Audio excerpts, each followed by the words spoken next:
अस्सलाम वालेकुम गाइस। सो अब हम स्टार्ट करने लगे हैं चैप्टर वाइज गाइडलाइंस को। अच्छा, सबसे पहले तो आपने घबराना नहीं है, बिकॉज जब आप ना ये किताब मेरी देखोगे तो इसके ऊपर आपको ये पेजेस लगे हुए बहुत सारे मिल रहे होंगे।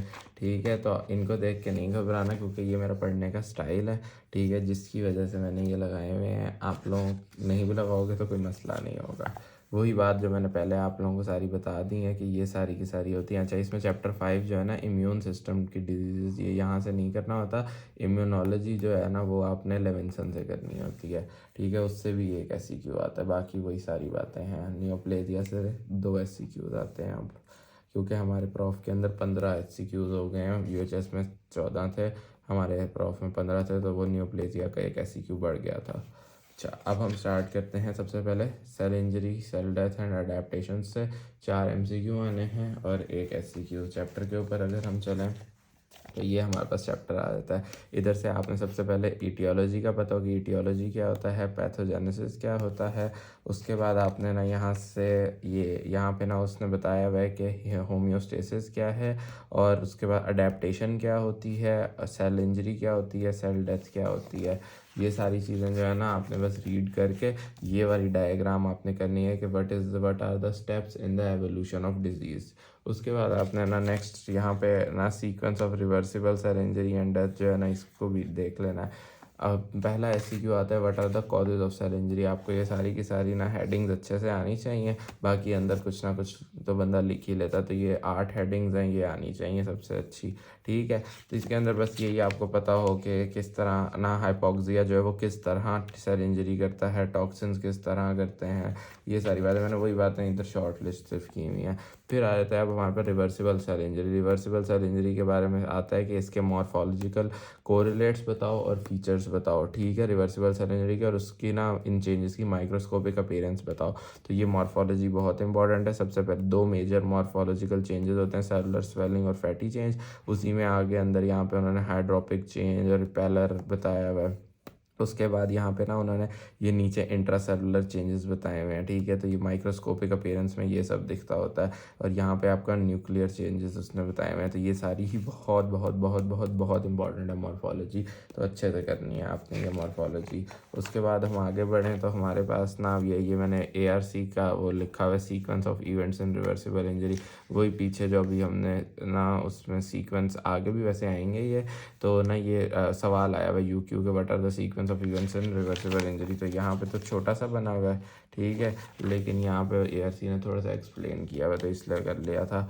उसके बाद आपके पास ना नेक्रोसिस और अपोप्टोसिस का डिफरेंस अच्छे से कर लेना है, बहुत अच्छे से। ठीक है, और सवाल ये भी आया हुआ है कि what are the examples of cell injury. तो एग्जांपल ऑफ सेल इंजरी में आपने उसकी कॉजेज़ लिखनी होंगी, और ना एग्जांपल्स ऑफ नेक्रोसिस जो है ना, वो तो आपको पता ही होंगी, वो आगे हम बता देंगे, क्योंकि उस नेक्रोसिस की ना आगे टाइप्स देखनी है। यहाँ से नेक्रोसिस स्टार्ट हो रहा है, तो उसके बाद उसकी एग्जांपल। अच्छा, नेक्रोसिस जो है ना, अब उसकी डेफिनेशन करनी होगी। ये मैंने तो नोट्स बनाए हुए थे। ठीक है, सबसे पहले डेफिनेशन इसकी UQ आई हुई है, फिर आपको इसके बायोकेमिकल मैकेनिज्म्स यहाँ लिखे हुए मिलेंगे। ये बायोकेमिकल मैकेनिज्म्स करने, और फिर मॉर्फोलॉजी इसकी बहुत इंपॉर्टेंट है, UQ है बहुत इंपॉर्टेंट। कुछ साइटोप्लाज्मिक चेंजेस होते हैं, कुछ न्यूक्लियर चेंजेस। न्यूक्लियर चेंजेस ये 3 होते हैं, बाकी साइटोप्लाज्मिक चेंजेस को हम वो HE स्टेनिंग में भी देखते हैं और इलेक्ट्रॉन माइक्रोस्कोप में भी। यहाँ पे सारी ये बात है, ये सारा बहुत इंपॉर्टेंट है, एक एक लफ्ज़ इंपॉर्टेंट है इधर का।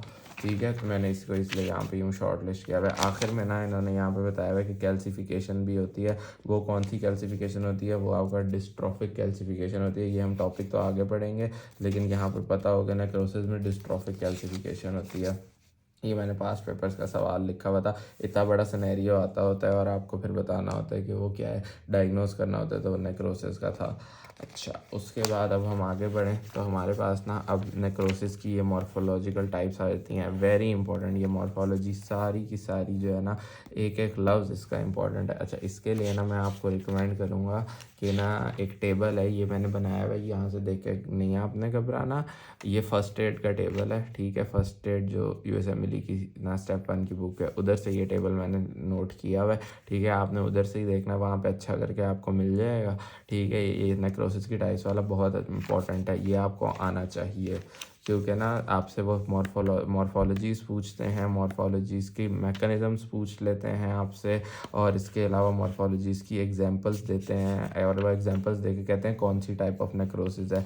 अब देखें जिस तरह ये मैंने कोगुलेटिव नेक्रोसिस का मैकेनिज़्म लिखा हुआ है, फिर ये लिक्विड इफेक्टिव नेक्रोसिस का मैकेनिज़्म लिखा हुआ है विद एग्जांपल्स, फिर ये केजियस नेक्रोसिस का, यही सारी बातें यहाँ नीचे लिखी हुई हैं। मैंने बस उनको अपने फॉर्मेट में ना, कि मेरे दिमाग में इस तरह हेडिंग्स के साथ चीज़ें बैठती हैं। वो गैंग्रीनस नेक्रोसिस सारी बहुत इंपॉर्टेंट है, फैट नेक्रोसिस, अच्छा यहाँ पे ये फैट नेक्रोसिस, और फिर ये फाइब्रिनॉइड नेक्रोसिस। तो ये सब चीज़ें ये बहुत इंपॉर्टेंट हैं, आपको अच्छे से करनी आनी चाहिए। इधर से आपने ना ये एग्जांपल्स जो हैं फर्स्ट एड टेबल की अच्छे से याद रख लेनी है, और ये इनके मैकेनिज़्म सारों के उसने दिए हुए हैं। हिस्टोलॉजी जो है ना वो आपके पास ना सिर्फ और सिर्फ कोगुलेटिव नेक्रोसिस की पता होनी चाहिए आपके पास, कि उसमें असल में ना आर्किटेक्चर जो है ना वो मेंटेन रहता होता है, ये बात इंपॉर्टेंट है बस। अच्छा, उसके बाद आ गया अब हमारे पास ना नेक्रोसिस के बाद एपोप्टोसिस आ जाता है। एपोप्टोसिस में ये टेबल बहुत इंपॉर्टेंट है, फिजियोलॉजिकल एंड पैथोलॉजिकल कंडीशन, जिसे कॉजेज ऑफ एपोप्टोसिस भी कह देते हैं।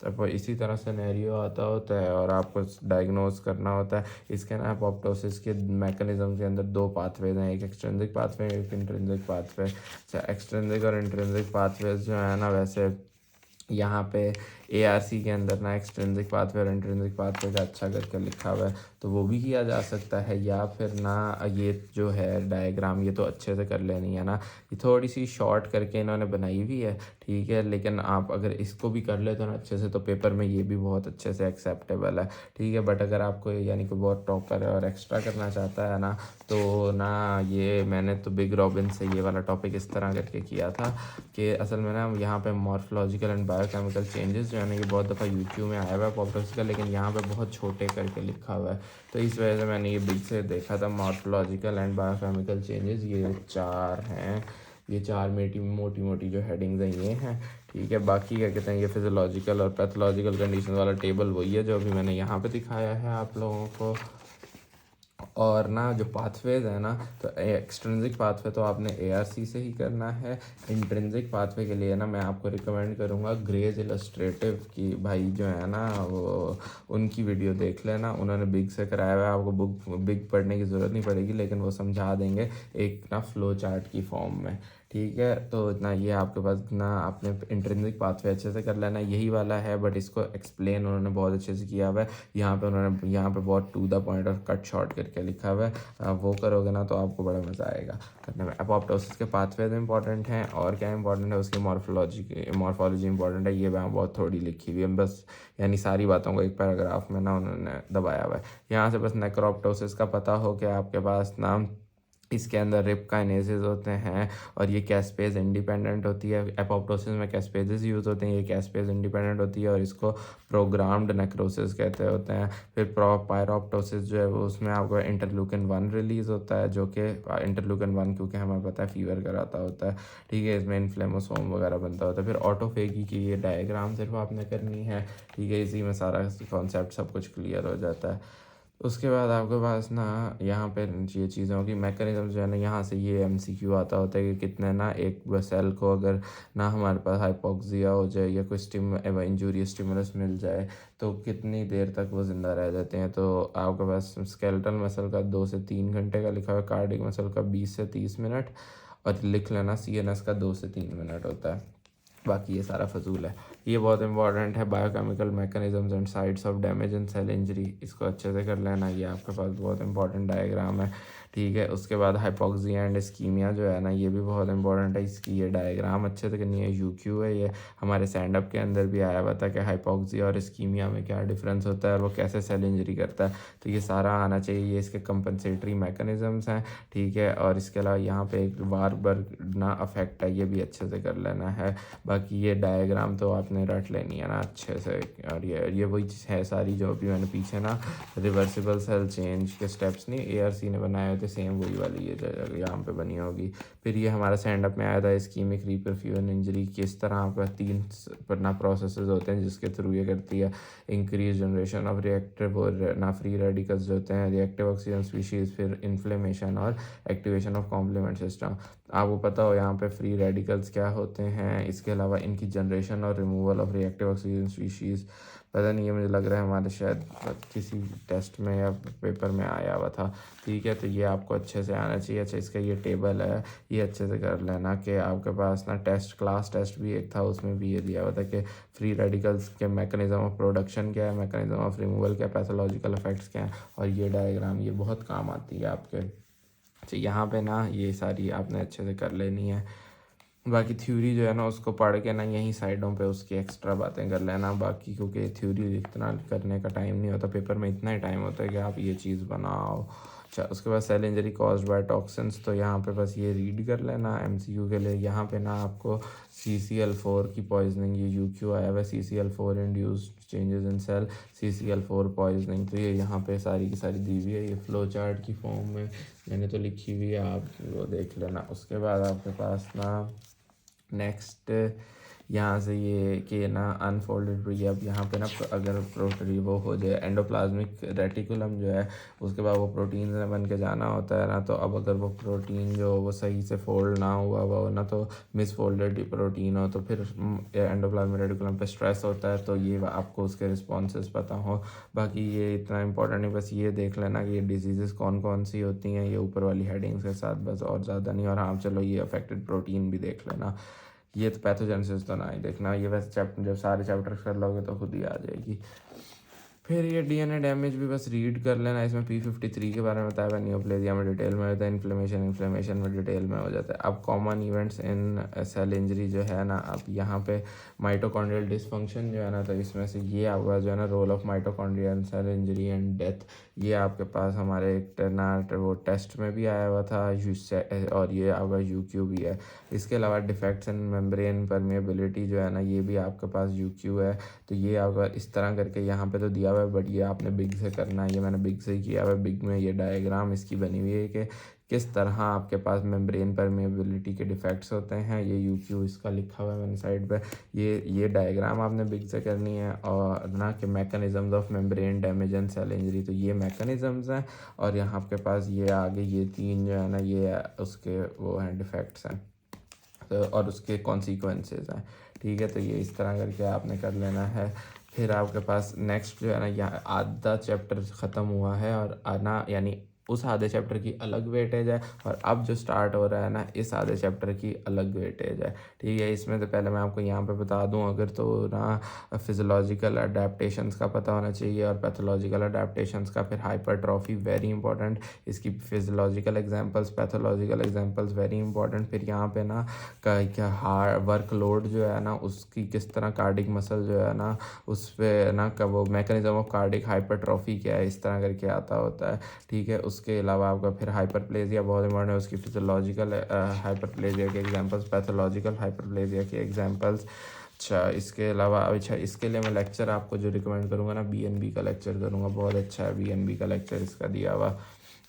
उसके बाद आपका इसकी ट्रॉफ़ी की एग्जांपल्स आपको आनी चाहिए हैं, यहाँ पे लिखी हुई हैं ट्रॉफ़ी की एग्जांपल। उसके मैकेनिज्म मैंने ये सारा काटा हुआ क्यों है, क्योंकि मैंने ये सारा नोट्स पे नोट किया हुआ है अपने अंदाज में। ठीक है, इसके अलावा ये मेटाप्लेजिया आपको बहुत इंपॉर्टेंट है, बहुत अच्छे से आना चाहिए। यहाँ पे मेटाप्लेजिया जो है ना, उस 2 एग्जांपल्स दी हुई हैं, एक गर्ड के अंदर दी हुई है आपके पास, जो कि वो बैरेट्स एसोफेगस आई गेस हो जाता है। ठीक है, और दूसरी आपके पास जो है वो ना वहाँ पे दी हुई है मेटास्क्वेमस एपिथेलियम, वो स्मोकर्स के चेन स्मोकर्स के अंदर जो होती है, और उसकी कॉम्प्लिकेशंस पूछी हुई हैं वो भी अलग से। ठीक है, ये भी आपको आना चाहिए। अब जो है ना अपने नोट्स से दिखाता हूँ आपको, और कुछ एक्स्ट्रा चीज़ें बता देता हूँ। ये मैंने वो पास पेपर के सवालात लिखे हुए हैं इन टॉपिक्स के, ये भी वही लिखे हुए हैं। अच्छा, फिर से आप लोगों ने घबराना नहीं है मैं बार बार कह रहा हूँ। अच्छा, इसमें वही बातें हैं, फिजियोलॉजिकल अडेप्टेशन, पैथोलॉजिकल अडेप्टेशन। अच्छा, ये आपको नई चीज़ एक लगेगी ये, लेकिन आप ना आगे इन्फ्लेमेशन एंड रिपेयर में पढ़ लोगे कि types of cells according to cell division. तो इसके अंदर आपके पास लेबाइल सेल्स होते हैं, स्टेबल सेल्स होते हैं, और परमानेंट सेल्स होते हैं। इसके अलावा वापस हाइपरट्रॉफी पे आ जाएँ, तो आपको पता हो कि हाइपरट्रॉफी जो है वो साइज़ में ना इंक्रीज़ को कहते हैं, ये मैंने तो ST से याद रखा हुआ था। बाकी इसकी फिजियोलॉजिकल एग्जाम्पल एग्जांपल्स बहुत पूछी जाती हैं, वाइवा हो, ऑस्पी हो या फिर आपका थ्योरी हो, हर जगह ये बहुत इंपॉर्टेंट है। 3 मैंने यहाँ पे लिखी हुई हैं, ये तीनों आपको आनी चाहिए लाजमी। फिर पैथोलॉजिकल एग्जांपल्स में आपके पास एक ही है, कार्डिक एनलार्जमेंट जो होती है, जो वो मैकेनिज्म ऑफ ये अच्छा अब ये जो मैकेनिज्म है ऑफ कार्डिक हाइपरट्रॉफी है ना, ये वाली डायग्राम आपको आनी चाहिए। ये बिग रॉबिन से बनी हुई है, ठीक है। इसको अच्छे से यहाँ से करना है, ये यूक्यू है, बहुत इंपॉर्टेंट है और इसको ऐसे ही आपने पेपर में बना के आना है।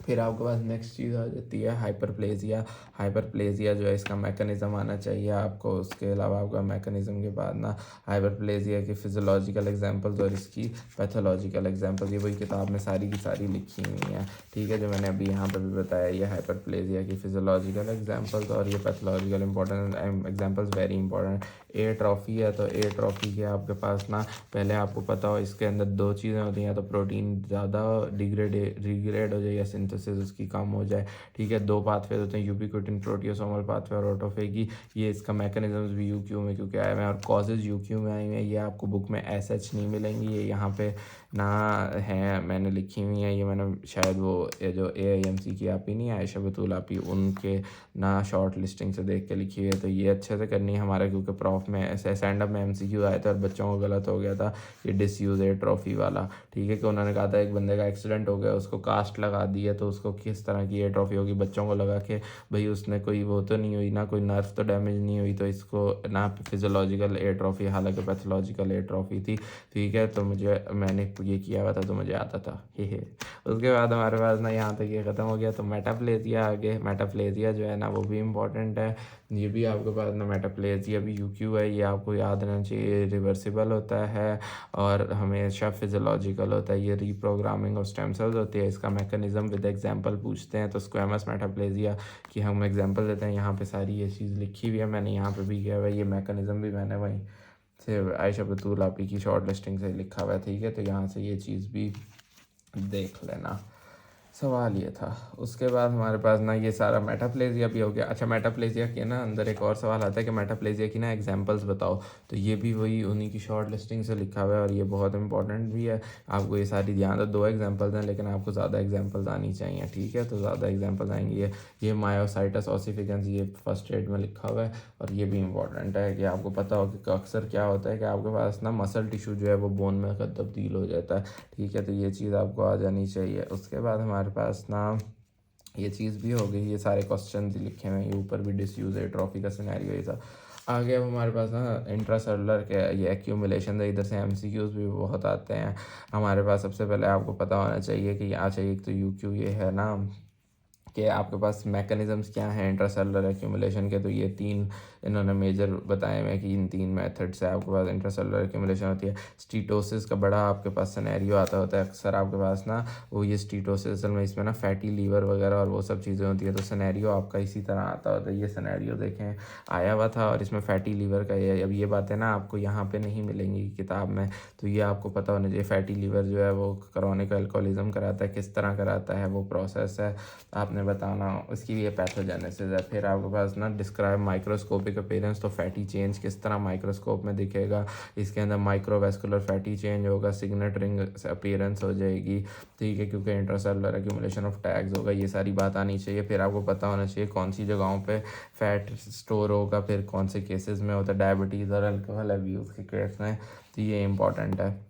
फिर ये आगे वाले इतने कोई इंपॉर्टेंट नहीं है, फिर एक्स्ट्रा चीज़ों को छोड़ दें और ना बस यहाँ जो लिखी हुई है ना उनको देखें। यहाँ पे आपके पास ना उन्होंने यहाँ पे साइटोप्लाज्मिक ड्रॉपलेट्स का, हायर लेंथ साइटोप्लाज्मिक ड्रॉपलेट्स का बताया हुआ है कि नेफ्रोटिक सिंड्रोम में होते हैं, इनको आप रीअब्जॉर्प्शन ड्रॉपलेट्स कहते होते हैं। इसके अलावा आपको यहाँ पे उन्होंने अगला बताया हुआ है कि आपके पास ना मल्टीपल माइलोमा जैसी कंडीशंस जो होती हैं ना कुछ, जिनमें इम्यूनोग्लोबुलिन्स की एक्यूमुलेशन होती है, उनमें आपके पास कुछ इओसिनोफिलिक बॉडीज़ होती हैं जिन्हें रसल बॉडीज़ कहते हैं, ये दोनों प्रोटीन एक्यूमुलेशन हैं।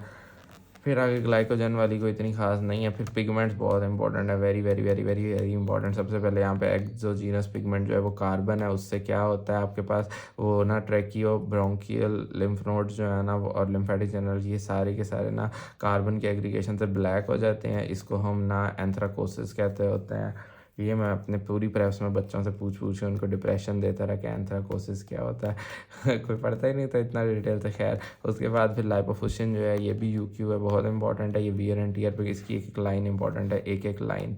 उसके बाद आपका इसका कलर आपको अच्छे से आना चाहिए इसका, क्योंकि ना ये तीनों कलर सेम ही लगते होते हैं। जिस तरह ना अभी आपका लाइपोफुसिन जो है ना ये ब्राउनिश येलो है, फिर मेलानिन जो है वो ब्राउन ब्लैक है, और फिर हीमोसाइड्रिन जो है वो गोल्डन येलो टू ब्राउन है। ठीक है, तीनों में ब्राउन है, बाकी एक जो है वो ना येलो है, और एक जो है वो ब्लैक है, और एक ना गोल्डन है, गोल्डन येलो है। ठीक है, तो ये इस तरह करके ये तीनों पिगमेंट्स आने चाहिए आपको। उसके बाद आपके पास आपको पता हो कि आयरन के लिए एक स्टेन होता है स्पेशल, जैसे प्रूशियन ब्लू स्टेन कहते हैं। फिर पैथोलॉजिकल कैल्सिफिकेशन जो है ना, अब आपके पास सबसे पहले यहाँ पे ना पैथोलॉजिकल कैल्सिफिकेशन से पहले आपको पता हो कि फिजियोलॉजिकल कैल्सिफिकेशन जो होती है ना वो बोन्स और टीथ के अंदर होती है।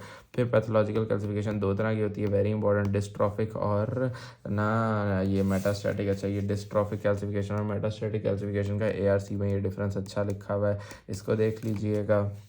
और यहाँ पे ना यूक्यू आता है मेटास्टैटिक कैल्सिफिकेशन की कॉजेज़ का, तो वेरी इंपॉर्टेंट है, ये चार आपके पास हैं, इनको अच्छे से याद रख लेना। इसके अलावा ना पीछे डिस्ट्रॉफिक कैल्सिफिकेशन का भी पूछा जाता है। एग्जांपल ये आयोटिक वॉल्व वाली किताब में लिखी हुई है, ये यूक्यू में आती होती है। वो कहते हैं आयोटिक वॉल्व्स थे, उनके अंदर ना वो कोई कैल्सिफिकेशन हो गई है, आयोटिक स्टेनोसिस था बंदे को, उससे आयोटिक वॉल्व में कैल्सिफिकेशन कौन सी वाली है, तो डिस्ट्रॉफिक कैल्सिफिकेशन होती है। ठीक है, क्योंकि एक बात याद रखना कि आपके पास ना जो डिस्ट्रॉफिक कैल्सिफिकेशन है वो इंजर्ड एरियाज़ में या इंजर्ड टिश्यूज़ में होती है, मेटास्टैटिक कैल्सिफिकेशन नॉर्मल टिश्यूज़ में होती है। फिर इनकी मॉर्फोलॉजी वगैरह कोई इतनी वैसे ज़्यादा आती नहीं है, तो वो ना करना, लेकिन ये फिर भी ये चार जो है ये भी अच्छे से कर लेना और ये भी कर लेना। ठीक है, और ये डेफिनेशन भी कर लेना डिस्ट्रॉफिक और मेटास्टैटिक की, डिफरेंस ही आएगा अगर आया भी तो। सेलुलर एजिंग जो है इसके अंदर से सिर्फ और सिर्फ यहाँ से वर्नर सिंड्रोम करना है, बाकी ये सारी चीज़ें जो है एक दफ़ा रीड करके सिर्फ ये डायग्राम करनी है और कुछ नहीं करना। इधर वैसे ना वो आयशा बतूल आपी ने एक एक्स्ट्रा चीज़ सिरटोइंस का बताया हुआ था, नॉलेज के लिए अगर पढ़ना चाहो तो पढ़ लेना, वरना पेपर में कहीं नहीं आता होता। ठीक है, उसके बाद आपके पास ये चैप्टर जो है यहाँ पे समाप्त होता है। आपकी समातों का शुक्रिया, अल्लाह हाफिज़, बेस्ट ऑफ लक।